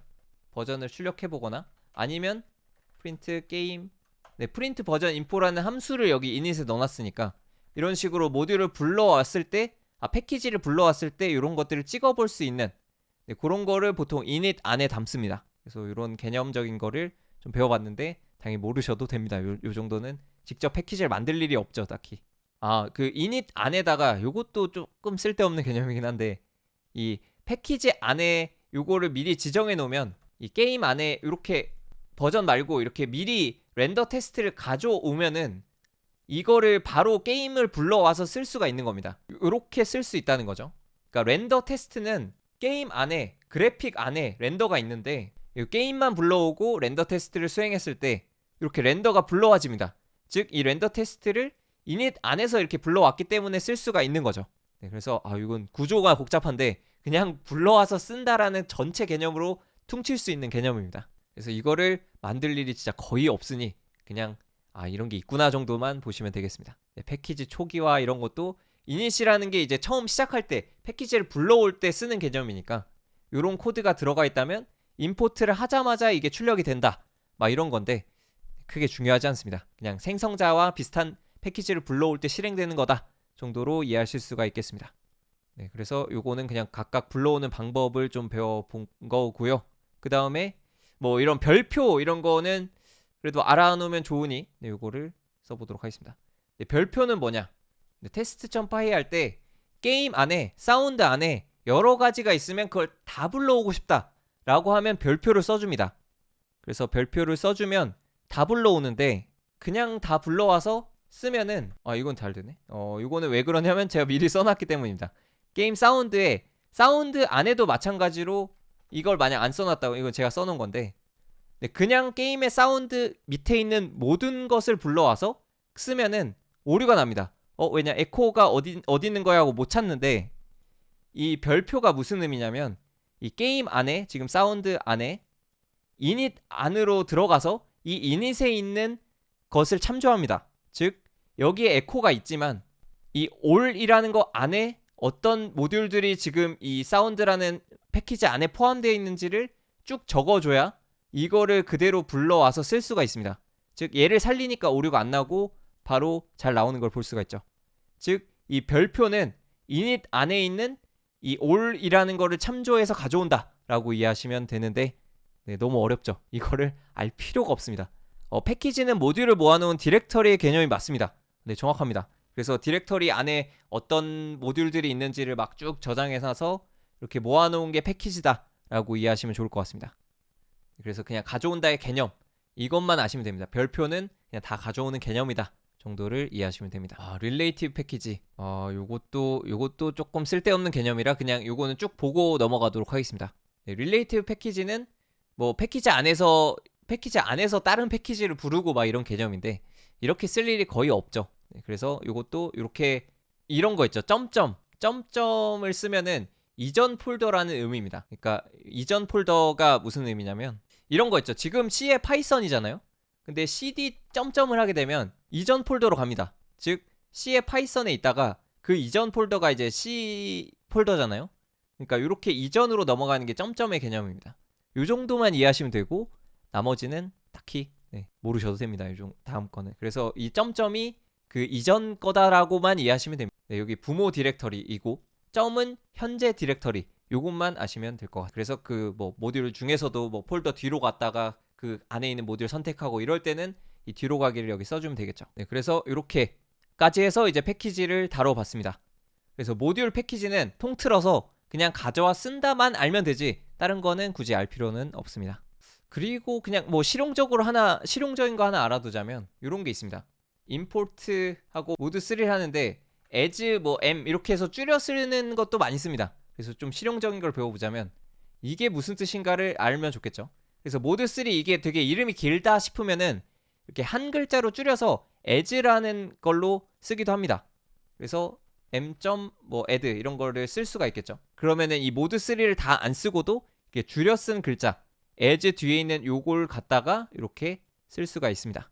그 다음에 이제 중요한 걸 나가 보겠습니다. 예외 처리가 이 중에서 좀 중요한 편입니다. 예외 처리를 빠르게 한번 나가 보도록 하겠습니다. 예외 처리는 오류가 발생하면 어떻게 처리할 것인가에 대한 겁니다. 그래서 오류 처리를 하면 어떻게 처리할지 보도록 하겠습니다. 그러면은 오류는 언제 발생하는가? 요럴 때 발생하죠. 네, 나 없는 파일이라는 거를 리드하게 되면 이 리드 오픈이라는 게 이제 읽는 거잖아요. 근데 리드로 읽는 건데 오픈이 이제 파일을 여는 그런 함수잖아요. 근데 거기서 없는 파일을 열려고 하면 어떻게 되냐? 이렇게 됩니다. file not found error라는 게 발생하면서 나 없는 파일이 없는데 어떤 걸 열라는 거야 하고 에러를 뱉어주게 되죠. 그래서 이런 에러가 발생했을 때 어떻게 처리할지 이런 걸 정해주는 게 예외 처리 단원입니다. 그래서 예외 처리를 배워보도록 하겠습니다. 뭐 0으로 나눌 때 이것도 아까 전에 계산기 하면서 나왔었죠. 0으로 나누면 0으로 나눌 수 없다라고 오류가 나옵니다. 그리고 이런 것도 있었죠. 그 리스트에서 리스트 범위 바깥의 거를 불러오려고 했을 때 리스트 인덱스 아웃 오브 레인지 이런 거 많이 보셨죠. 그래서 이런 오류들이 나오는데 이런 거를 처리할 수 있는 방법입니다. 그래서 이게 거의 if문, 조건문 생각하시면 거의 비슷해요. 그래서 조건문이랑 거의 구조가 비슷합니다. 네, 예외 처리는 이제 오류가 발생할 때 어떻게 하는지 정하는 게 예외 처리입니다. 그래서 큰 그림을 보자면 이렇게 정의할 수가 있겠습니다. try, except, else, finally, if, else 구문과 거의 비슷합니다. try 안에 오류가 발생할 수 있는 어떠한 구문을 넣고요. 그리고 오류가 발생이 되면 이 구문들을 수행하게 됩니다. 처음에 오류가 발생하면 except 안에 그 특정 오류를 잡아주는 어떻게 보면 조건문의 그 조건에 해당하는 오류를 작성해 주게 되고요. 그래서 이 오류가 발생했을 때 어떤 코드를 수행합니다. 그리고 오류가 발생하지 않으면 수행하는 것도 else에 넣어줄 수 있고요. finally는 이 조건이 어떤 게 되든지 이 안에 있는 구문이 끝나면 무조건 마지막에 실행하는 것을 finally에 둡니다. 네, 그래서 이렇게 큰 그림을 다 살펴본 것이 이제 오류 처리 구문인데 이걸 하나씩 배워보도록 하겠습니다. 네, 그럼 먼저 가장 기본적인 거 try except 먼저 보도록 하겠습니다. 네, 그럼 try except를 쓰면은 네, 요런 거 있죠. 네, 이렇게 지금 4 나누기 0을 했어요. 그러면 상식적으로 0으로 나눌 수가 없으니까 오류가 뜨겠죠. 근데 이 try 안쪽에는 이렇게 오류가 발생할 수 있는 구문을 넣어놓게 되고요. 그리고 except에는 어떤 오류를 잡을지 오류 이름과 함께 as in은 그 이 오류가 발생했을 때 이거를 e라고 이거는 별칭이죠. 이 오류를 e라고 부르겠다 라고 해서 이 오류를 잡아주고 그 오류를 지금 프린트를 해주는 겁니다.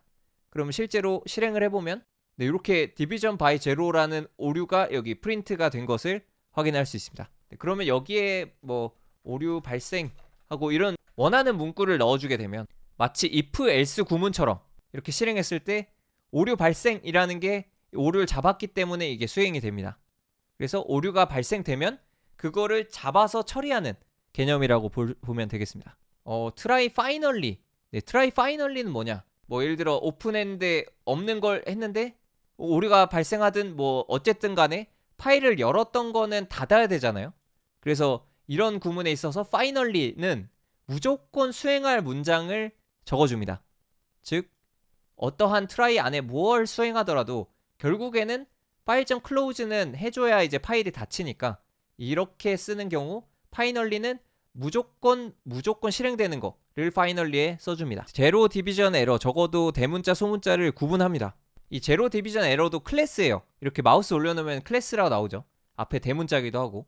그래서 이걸 들어가 보면 여기 에러를 상속받아서 지금 만든 클래스입니다.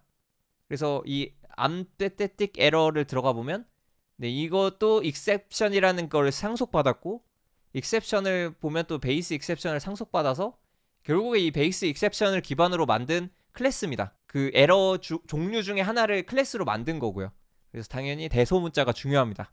그 다음에 여러 개 오류를 처리할 수도 있습니다. 예를 들어 이런 거죠.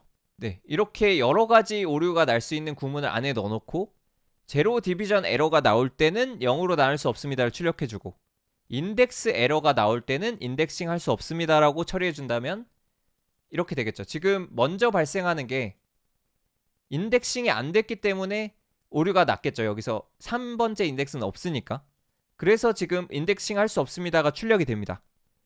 근데 만약에 이 구문이 없더라도 그러면 이제 여기 있는 에러가 발생을 하겠죠. 0으로 나눌 수 없습니다가 이제 출력이 됩니다. 왜냐면 얘네가 먼저 오류 발생을 안 했기 때문에. 즉 if, else 구문이랑 거의 비슷한 것 같아요.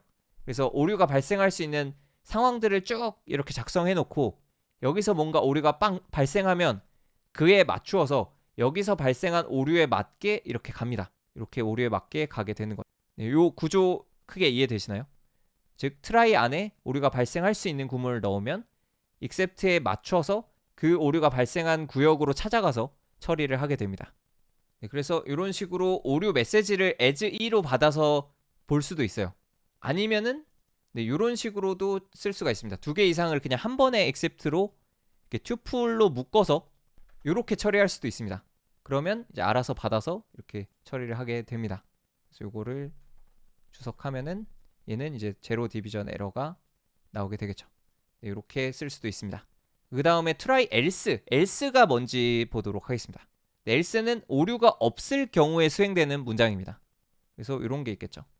그래서 이런 게 있죠. 그 나이를 입력하세요 라고 했는데 이걸 실행해 보겠습니다. 그 인트로 변환할 수 없는 거를 막 만들어 볼게요. 뭐 조코딩 이런 거 입력하면 네, 입력이 정확하지 않습니다 라고 나오죠. 왜냐면 이제 오류가 발생했기 때문에 accept라고 바로 이렇게 가게 돼서 이게 출력이 됐는데, 그러면 나이를 정확하게 한번 입력을 해볼게요. 그러면 뭐 20 이렇게 입력을 하게 되면 이게 오류가 발생을 안 했잖아요. 그렇기 때문에 이제 else로 가는 겁니다. else는 오류가 발생을 안 했을 때 실행하는 구문입니다. 그래서 이게 통과가 됐기 때문에 else의 age를 20인 경우 이제 환영합니다가 뜨겠죠. 이렇게. 근데 18보다 아래면 어떻게 될까요? 18보다 아래인 뭐 15 이렇게 쓰면 이렇게 미성년자는 출입 금지입니다가 뜨는 이유가 여기서 오류 발생이 안 됐기 때문에 else 쪽으로 가서 수행이 된 겁니다. 그래서 거의 if else랑 구조가 비슷하다는 것을 알 수가 있죠. 그리고 추가로 여기 except 안에는 뭐 무슨 에러인지를 안 썼기 때문에 어떤 에러가 발생해도 여기로 가게 됩니다. 좋습니다. 그래서 이렇게 try, except, else 그리고 finally까지도 살펴보았습니다. 그런 경우도 있어요. 이것도 가끔 쓸 일이 좀 있는데 네, 뭐 없는 파일을 실행하든 뭐 하든 오류가 발생되면 일단 프로그램이 꺼지잖아요. 근데 프로그램 자체를 꺼지지 않고 계속 굴러가기 위해서는 이렇게 어떤 오류가 발생해도 그냥 패스로 지나가게 한다면, 이렇게 되면 없는 파일을 열어서 막 오류가 발생했는데 그냥 지나갈 수도 있습니다. 그래서 오류가 발생한 게 그냥 지나가서 아래쪽에 뭐 안녕 이런 중요한 코드를 실행해야 될 게 있다면은 이렇게 지나가서 그냥 수행할 수가 있습니다. 네, 그래서 그냥 오류를 처리할 때 패스를 넣어주게 되면 오류가 발생해도 그냥 지나가 버립니다. 네, 그래서 네, 이렇게 회피하도록 작성할 수도 있고 네, 일부러 오류를 발생시킬 수도 있습니다. 요거는 뭐냐? 자, bird라는 클래스를 만들었어요. 그리고 fly라는 함수를 부모가 가지고 있는데 이글은 이제 bird를 상속받았으니까 이 bird를 안에 있는 이걸 쓸 수가 있게 된 거예요. 근데 여기에 fly 아래쪽에는 not implemented 에러를 발생시키고 있습니다. raise라는 걸 통해서 어떤 에러를 발생시킬 수 있는데요. 이거를 수행해 보면 실제로 이 not implemented 에러가 발생합니다. bird의 fly를 상속받아서 eagle이라는 거는 fly를 쓸 수 있는데 이 fly를 쓰게 되면 이런 오류가 나와서 어떻게 보면 강제로 이 eagle 안에 메서드 오버라이딩을 통해서 fly를 한 번 더 굳이 강제로 정의를 해야 되게끔 강제를 하는 겁니다. 네, 이렇게 작성하게 되면은 이제 부모에 이렇게 클래스가 정해져 있어도 fly를 이용해서 덮어 쓰게 되면 얘를 덮어 쓸 수가 있겠죠. 그래서 이렇게 꼭 덮어 쓰지 않으면 안 되게 이렇게 강제를 하기 위해서 일부러 에러가 발생되게 할 수도 있습니다. 그래서 요거를 실행해 보면 네, 펄럭펄럭이 나오게 되죠. 그래서 이렇게 뭐 강제를 해야 될 때 안 하면은 오류를 일부러 이렇게 발생시킬 수도 있습니다. 네, 그래서 이렇게 써주는 거 배워봤습니다. 이거는 사실 예외 만들 일이 잘 없죠. 그래서 예외는 이미 정해진 걸 많이 위주로 쓸 텐데 네, 예외를 굳이 만들어 보자면 예외도 클래스입니다. 그래서 클래스 예외를 만들려면 이렇게 exception이라는 부모를 상속받으면 이게 에러가 됩니다. 그래서 my exception에서 my error에서 이제 나만의 에러를 만들 수 있겠죠. 그래서 이런 거를 한번 만들어 봐서 써보도록 하겠습니다. 네, my error를 만들었는데 이거는 exception이라는 걸 상속받았기 때문에 에러의 기본적인 속성들을 가지고 있습니다. 그래서 이렇게 쓰면은 기본적인 에러가 발생을 합니다. 그래서 say nig이라는 거는 바보를 쓰면은 my error가 발생하도록 해놨죠.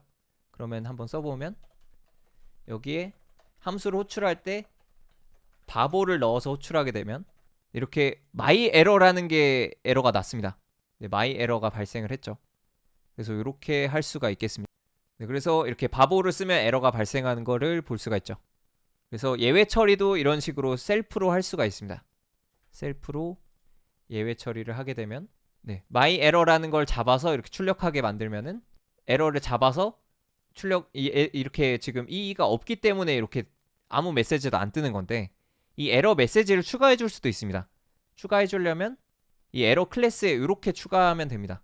그래서 지금은 클래스를 그대로 상속받았기 때문에 사실 엑셉션이랑 다를 게 없는데 이렇게 허용되지 않는 별명입니다라는 구문을 이 스트링 언더바는 이게 지정된 것 중에 하나인데 여기 안에 오버라이딩으로 허용되지 않는 별명입니다를 추가해주면 이제는 그 에러가 발생했을 때 메시지가 나옵니다. 실행을 하면은 네, 이 천사는 그대로 출력이 됐고 바보를 출력할 때 에러가 발생이 돼서 익셉션을 타고 프린트를 하면 이렇게 출력이 됩니다.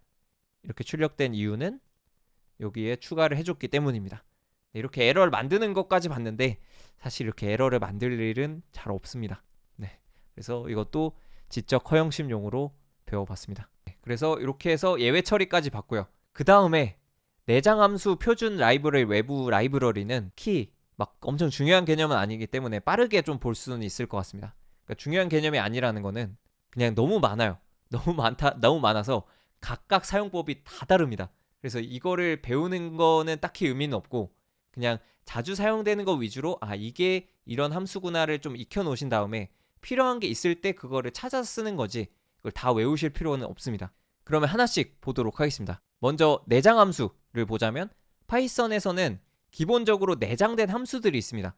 뭐 예를 들어 프린트, 인풋 이런 함수들은 내장되어 있는 게 있죠. 그래서 내장 함수가 어마어마하게 많은데 주요한 것부터 보도록 하겠습니다.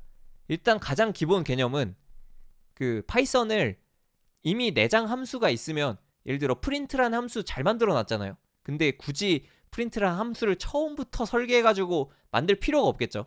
그래서 기본적으로 있는 함수를 잘 갖다가 쓰는 게 이제 이런 내장 함수 표준 라이브러리, 외부 라이브러리 설치해 쓰거나 이런 개념이 갖다 쓰는 개념입니다.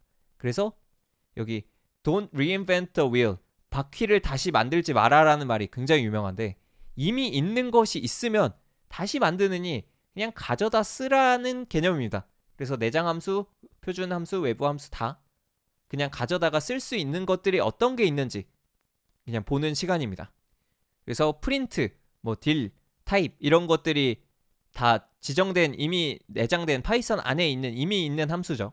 네, 그런 것들을 쓰면 되는데 종류가 굉장히 많습니다. 그래서 이거를 다 아시는 것보다는 그냥 주요한 것들 위주로 한번 학습을 해보시는 것을 추천드리고요. 셀프 학습도 이거는 충분히 가능합니다. 그냥 하나만 보고 이게 이런 식으로 돌아가고 나머지도 각각 그 함수들의 기능이 이렇구나 라는 걸 이제 이해를 해볼 수 있겠습니다. 예를 들어 요거 하나만 보도록 하겠습니다. ABS라는 함수가 내장 함수로 있습니다. 그래서 요거를 보면 그 숫자의 절대값을 리턴하는 함수이다. 그렇다는 거는 이렇게 ABS3이라는 걸 하면은 3이 나오게 되고 얘가 마이너스 3이 들어가도 3이 나오게 된다. 이게 절대값은 이제 마이너스이면 마이너스를 빼버리는 게 이제 절대값인 거죠. 그래서 이런 함수들이 어마어마하게 많습니다. 그래서 여기 보면은 이게 다 그 내장 함수들입니다. 그래서 그 함수들이 하는 기능들이 다 다릅니다. 그래서 얘네는 한 번씩 쭉 실습을 해보시는 걸 추천드리고요. 이거를 막 다 외울 필요가 없습니다. 그냥 이런 기능이 있지 않을까? 라고 생각하면 있습니다. 그래서 그런 기능들이 여기 모여진 거니까요. 이렇게 쭉 보면은 예를 들어 뭐 절대값을 나타내는 함수 당연히 있겠죠. 누가 만들어 놨습니다.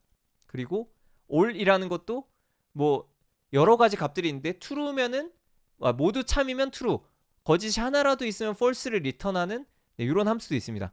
그래서 all이라는 거 안에 1, 2, 3 다 true이니까 true가 나오고 하나라도 거짓, 0이라는 거는 거짓인 속성을 나타내는 자료형이죠.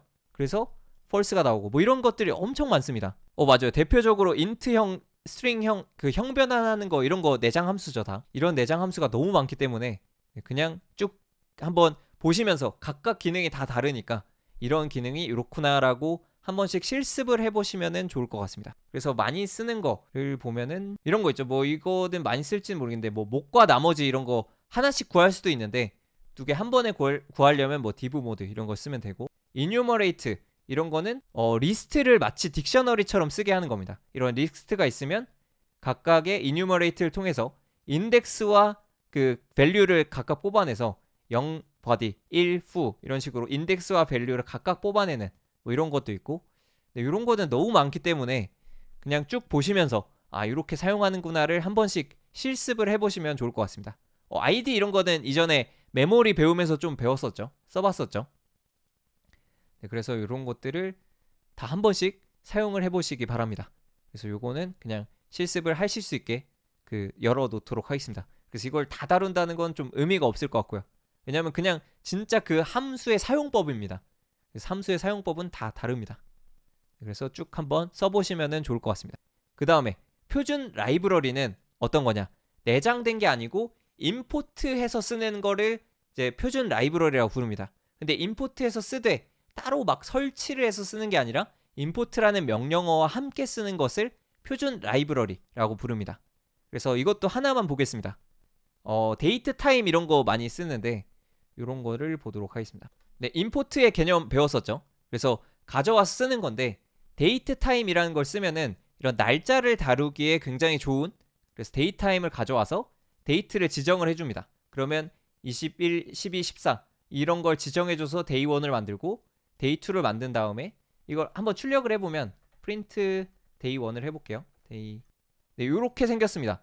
그냥 되게 날짜 텍스트가 나오는데 이렇게 해서 간단하게 만들어 줄 수가 있고요. 그리고 이게 좋은 점이 타입을 찍어보면 네, 데이트 타임의 데이트라는 클래스 안에 있는 그 객체입니다. 그래서 이걸 여러 가지 기능들이 들어있어요. 그래서 여러 가지 메소드들을 사용할 수 있는데 이런 날짜 연산이 됩니다. 그래서 이거 날짜 연산을 해서 한번 보면은 데이 2에서 데이 1을 빼면 2023년에서 21년을 빼면 며칠일까 궁금하잖아요. 그래서 diff라는 걸로 그 날짜 간의 차이를 볼 수가 있고 그 날짜 간의 차이를 출력을 해볼 수가 있습니다. diff.dates를 출력을 해보면 이렇게 477이 나오면은 요 날짜 간의 차이가 477일이다 라는 것도 알 수도 있겠습니다. 그래서 굉장히 다양한 활용법들이 있어요. 어떤 데이에 weekday를 하면은 뭐 무슨 요일일까 이런 것도 뭐 일은 화요일, 일은 수요일 이런 걸로 요일을 찍어볼 수도 있겠고요. 뭐 등등 표준 라이브러리들이 굉장히 유용한 게 많습니다. 그래서 데이 타임도 있을 것이며 시간 계산할 때 타임도 굉장히 많이 씁니다. 타임 관련된 함수 중에 이런 것들 되게 많이 쓰기 때문에 알아두시면 좋습니다. 예를 들어 이런 거 많이 쓰죠. A를 찍고 함수 걸린 시간 측정할 일이 가끔 있거든요. 예를 들어 이때 시간이랑 이때 시간을 둘 다 찍어서 A 때 시간을 저장하고 그리고 어떤 걸 수행한 다음에 B 때 시간을 저장해서 그러면 B-A를 하면 걸린 시간이 나오겠죠. 그래서 이런 식으로 할 때 이런 타임이라는 표준 라이브러리를 씁니다. 그래서 이거를 실행해보면 출력이 됐습니다. 그래서 이걸 수행하는데 0.08초가 걸렸다는 걸 알 수가 있죠. 네, 그래서 이런 함수 이걸 수행하는데 걸리는 시간을 측정해 볼 수가 있겠습니다. 근데 이게 그냥 찍어보면 타임을 하면 막 이상한 숫자가 나와요. 뭐 169063 뭐 이런 게 나오는데 이게 뭐냐면 굉장히 놀랍게도 그 1970년 1월 1일 0시 0분 0초를 기준을 잡고 여기서부터 흘러간 초수를 의미합니다. 즉 1970년부터 1, 2 하고 쭉 초를 셌다면 지금 시점에서 몇이야? 1, 10, 100, 1000, 만, 10만, 100만, 1000만, 억, 10억, 16억 초가 지난 겁니다. 요즘. 그러니까 1970년대부터 숫자를 계속 세고 있었다면 지금 16억 초 뒤에는 지금이 되는 겁니다. 이런 구조입니다. 그래서 요거의 차이를 구하면 이제 걸린 초수의 차이를 구할 수가 있겠죠.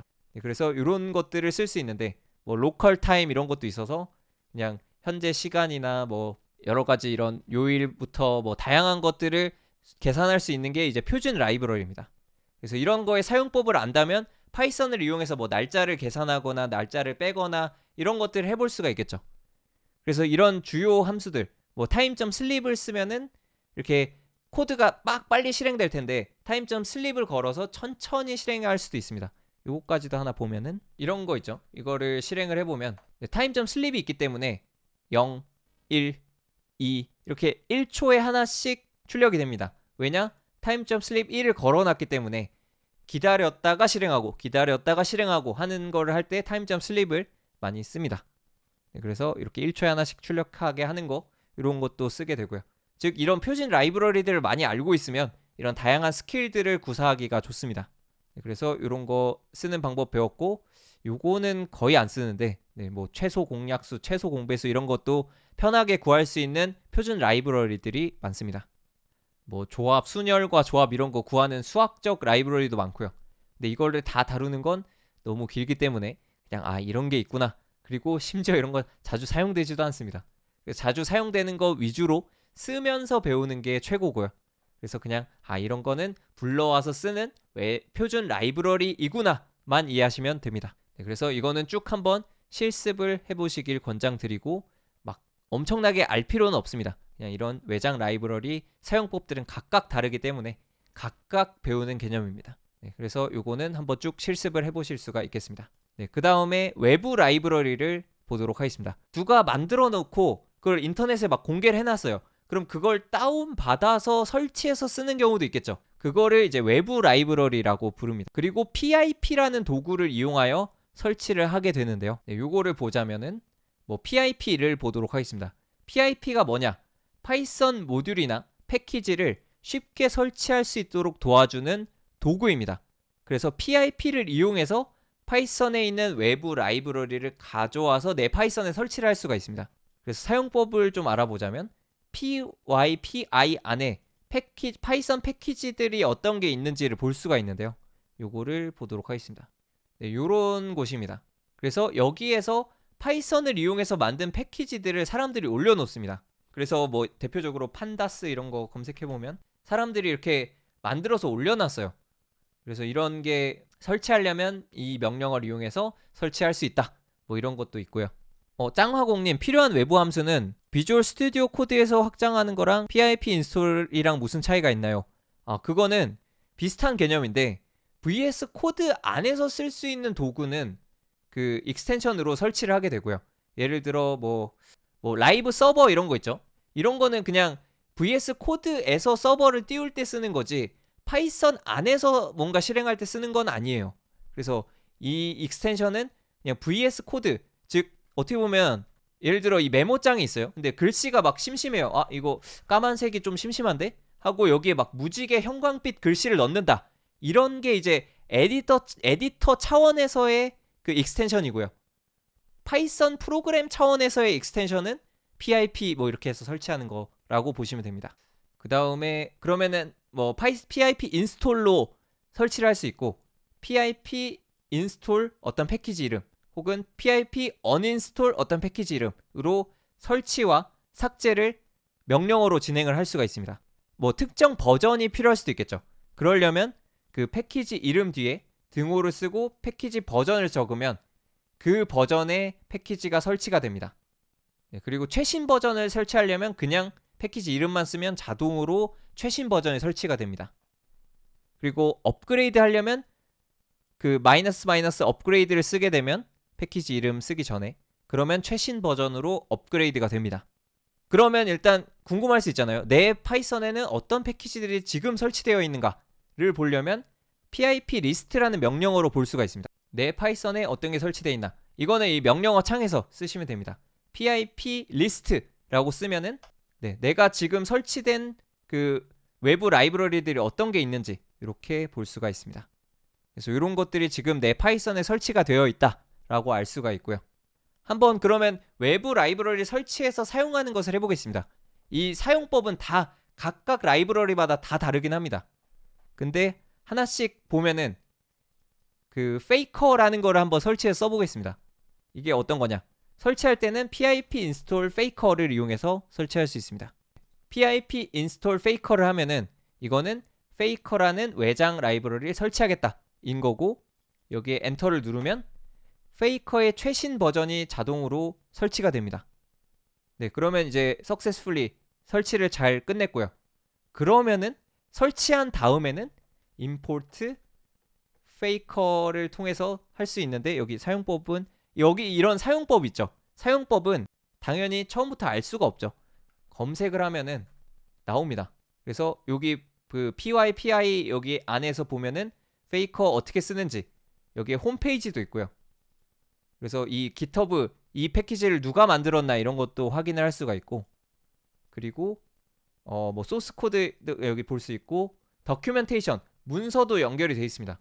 그래서 이 페이커라는 걸 어떻게 쓰는지를 각각 만든 사람만 알겠죠, 당연히. 그래서 이거를 처음 만든 사람이 아닌 이상 모르잖아요. 그렇기 때문에 다 이런 문서가 있습니다. 아니면은 뭐 구글 검색으로 페이커 파이썬 사용법 이런 거 검색하면은 막 사용법 다 어마무시하게 나오죠. 그렇기 때문에 이런 외부 라이브러리는 처음부터 이걸 사용하는 방법을 알 수가 없습니다, 일단. 왜냐하면 다른 사람이 만든 거기 때문에. 그래서 그냥 이런 문서를 보면서 아, 이거 이렇게 사용하는구나를 각각 그 라이브러리 별로 익히면 됩니다. 그래서 이 페이커라는 거의 사용법을 보면 이렇게 더큐멘테이션 공식 문서에 나온 게 가장 정확하겠죠. 이런 거를 설치하는 방법부터 다 나와 있습니다. 그래서 이렇게 하면 된다라고 나와 있는데 하나씩 따라해 보도록 하겠습니다. 요거를 불러와서 이렇게 쓰면 된다고 합니다. 이 페이커가 그 클래스인 것 같아요. 그래서 인스턴스를 만들고 이 페이크에 각각 네임, 어드레스, 텍스트라는 게 가짜로 들어가는 것입니다. 그래서 프린트 각각 한번 찍어보면 네임이랑 어드레스랑 텍스트를 찍어보면 실행을 해봤을 때 이렇게 나오죠. 이게 뭐냐, 그 각각 페이커의 네임, 어드레스, 텍스트를 이렇게 다 출력을 해놨습니다. 그래서 이름이 에이프릴 레인이라는 가짜 이름이 여기 들어가 있고요. 그리고 어드레스, 주소가 이렇게 나오죠. 그리고 텍스트는 그냥 그냥 아무 텍스트나 이렇게 들어있는 것 같아요. 즉 이 페이커라는 모듈은 그냥 가짜로 어떤 유저 정보들을 가짜로 만들어낼 때 그때 사용하는 모듈입니다. 그래서 이걸 다시 실행해보면 또 바뀌어요. 보면은 이름이 바뀌었죠. 이름이 리타즈 브런스라는 걸로 바뀌었고, 주소도 바뀌었고, 딴 것도 바뀌었죠. 그래서 이거의 사용법은 각각 모듈마다 다릅니다.